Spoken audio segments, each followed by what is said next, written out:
तीर्था गोपीकोंड limited ये एक Gujarat based company है, बट अपना काम एमपी में करती है, मध्य प्रदेश में करती है। बेसिकली ये एक सिविल कंस्ट्रक्शन कंपनी है। आई मीन सिविल कंस्ट्रक्शन के अंदर बहुत सारे काम आते हैं एंड ये कंपनी काफी सारे डिफरेंट डिफरेंट काम करती है। जैसे कि ये कंपनी बिल्डिंग्स बनाती है, ऑडिटोरियम्स बनाती है, डैम्स एंड कैनाल्स बनाती है, वाटर टैंक्स बनाती है, पाइप्स बिछाती है, सीवेज प्लांट्स बनाती है, वाटर ट्रीटमेंट प्लांट्स बनाती है, कंपाउंड वॉल्स बनाती है एंड काफी सारे different different repair and renovation work करती है। बट अगर हम इस कंपनी का पिछले 3-4 सालों का काम देखें तो इस कंपनी ने अपने वर्क को थोड़ा सा लिमिट किया है, थोड़ा सा इस कंपनी ने अपने वर्क का स्कोप कम किया है। अब इस कंपनी की जो ज्यादातर रेवेन्यू है वो सीवरेज वर्क से आती है, पार्किंग कंस्ट्रक्शन वर्क से आती है, रोड कंस्ट्रक्शन वर्क से आती है, वाटर डिस्ट्रीब्यूशन वर्क से आती है एंड लेक रिजुविनेशन वर्क से आती है। आई मीन इन्हीं 4-5 तरह के कामों से इस कंपनी की अब 100% रेवेन्यू आती है।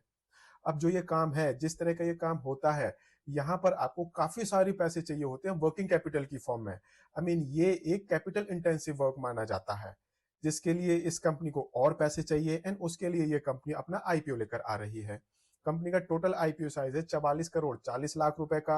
111 रुपए का इस कंपनी का एक शेयर है एंड 1200 शेयर का लॉट साइज है, जिस हिसाब से आपकी मिनिमम इन्वेस्टमेंट होगी 1,33,200 रुपए की या फिर इसके मल्टीपल में।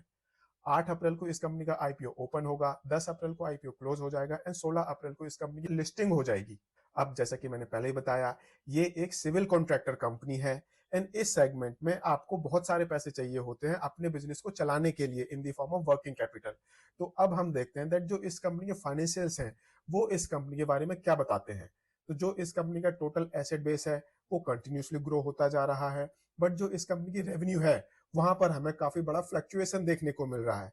हालांकि 2023 के कंपैरिजन में टिल जनवरी 2024 इस कंपनी ने एक सिग्निफिकेंट रेवेन्यू ग्रोथ रिकॉर्ड की है एंड अगर किसी कंपनी की सेल्स अप एंड डाउन होती है तो उस कंपनी का प्रॉफिट भी उसी हिसाब से ऊपर नीचे होता जाता है एंड यही सब हमें इस कंपनी के प्रॉफिट में दिख भी रहा है। बट जो ये इस कंपनी के एबिटा मार्जिन है वहां पर हमें एक सिग्निफिकेंट ग्रोथ देखने को मिला है। आई मीन मार्च 2022 एंड 23 में रेवेन्यू में ज्यादा ग्रोथ देखने को नहीं मिला, बट जो कंपनी के एबिटा मार्जिन है वहां पर एक बहुत बड़ा जंप देखने को मिला है। टिल जनवरी 2024 तो इस कंपनी के एबिटा मार्जिन वो डिफरेंट लेवल पर पहुंच गए हैं। आई मीन 7% से सीधे 17% के आसपास पहुंच गए हैं। ये डबल से भी ज्यादा है। एंड ऐसे ही जो इस कंपनी का ऑपरेटिंग कैश फ्लो है वो भी अब इस कंपनी का पॉजिटिव हो गया है। हालांकि एक सडन ड्रॉप भी हमें देखने को मिला है। आई मीन मार्च 2023 में ऑलमोस्ट 39 करोड़ की रेवेन्यू में इस कंपनी ने 13.6 करोड़ रुपीस का पॉजिटिव कैश फ्लो जनरेट किया था। On the other hand till January 2024 इस कंपनी की रेवेन्यू तो काफी बढ़ी, बट जो इस कंपनी का ऑपरेटिंग कैश फ्लो है वो काफी कम हो गया है एकदम से। ये कहीं ना कहीं दिखाता है दैट इस कंपनी ने अपनी रेवेन्यू, अपनी प्रॉफिटेबिलिटी थोड़ी सी बढ़ा चढ़ाकर दिखाने की कोशिश की है। ऐसे ही जो इस कंपनी की बोरोइंग्स हैं वो इस कंपनी की रेवेन्यू के हिसाब से तो काफी अच्छी हैं, बट प्रॉफिटेबिलिटी के हिसाब से थोड़ी सी कंसर्निंग हो जाती हैं। बिकॉज आप खुद देखो, जनवरी 2024 में इस कंपनी की जो टोटल बोरोइंग है वो है 93 करोड़ से ऊपर की एंड जो इस कंपनी का टोटल प्रॉफिट है वो 8 करोड़ रुपए से भी कम है। एंड जो इस कंपनी का ऑपरेटिंग कैश फ्लो है वो तो सडनली कम हो गया है, 1 करोड़ से भी कम हो गया है। सो जो इस कंपनी के फाइनेंशियल्स हैं एसेट वाइज, रेवेन्यू वाइज तो काफी अच्छी पिक्चर प्रेजेंट करते हैं, but profitability wise, debt wise, operating cash flow wise थोड़े से कंसर्निंग पिक्चर प्रेजेंट करते हैं। आई मीन यहाँ पर इस कंपनी को देखकर थोड़े से कंसर्न्स लगते हैं, बट इस आईपीओ के बाद इस कंपनी के ये कंसर्न्स थोड़े से कम हो जाएंगे।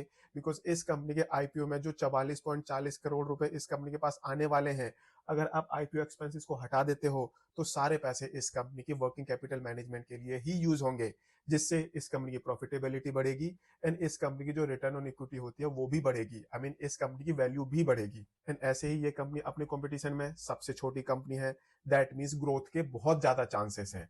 ऐसे ही इस कंपनी का अपनी कंपटीशन में एबिटा मार्जिन वो एक मीडियोकर कंपनी की तरह है। आई मीन वो बीच में स्टैंड करते हैं। आई मीन इस कंपनी से बेटर एबिटा मार्जिन वाली कंपनियां भी मार्केट में अवेलेबल हैं एंड इस कंपनी से खराब एबिटा मार्जिन वाली कंपनियां भी मार्केट में अवेलेबल हैं। तो फिर क्वेश्चन आता है, क्या आपको इस कंपनी के आईपीओ को सब्सक्राइब करना चाहिए या फिर आपको वेट करना चाहिए? तो देखो, ये आपका पर्सनल डिसीजन है, थोड़ा सा सोच समझ कर लेना है। बिकॉज ये एक एसएमई आईपीओ है एंड जो एसएमई आईपीओ होते हैं वो उनको एक high risk category of investment माना जाता है। आई मीन जो एसएमई आईपीओ वाली कंपनियां होती हैं या तो वो आपको काफी अच्छे रिटर्न्स दे जाती हैं या फिर वो आपके ऑलमोस्ट सारे के सारे पैसे बर्बाद कर देती हैं। उनका आईपीओ आता है, धीरे धीरे सेल्स कम होती है एंड वो सेल्स खत्म हो जाती है एंड बाद में वो कंपनियां एक किस्म से